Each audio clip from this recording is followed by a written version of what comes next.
చామంతి వాళ్ళ అమ్మగారు ఇద్దరు కూడా గుడిలో పడుకొని ఉంటారు. చామంతి అలా నిద్రపోతూ ఉంటే ప్రేమ్ అక్కడికి వెళ్ళి ఇక పడుకున్న చామంతి తల మీద చెయ్యి వేసి తనని చూస్తూ చాలా బాధపడిపోతూ ఉంటాడు.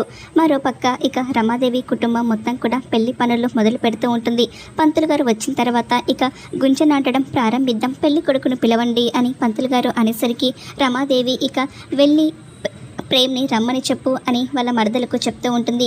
ఇక ఆవిడ ప్రేమ్ ఇంట్లో లేడు వదినా అని చెప్పేసరికి రమాదేవి షాక్ అవుతూ అదేంటి ఇంట్లో లేకుండా ఎక్కడికి వెళ్ళాడు అని అడుగుతూ ఉంటుంది.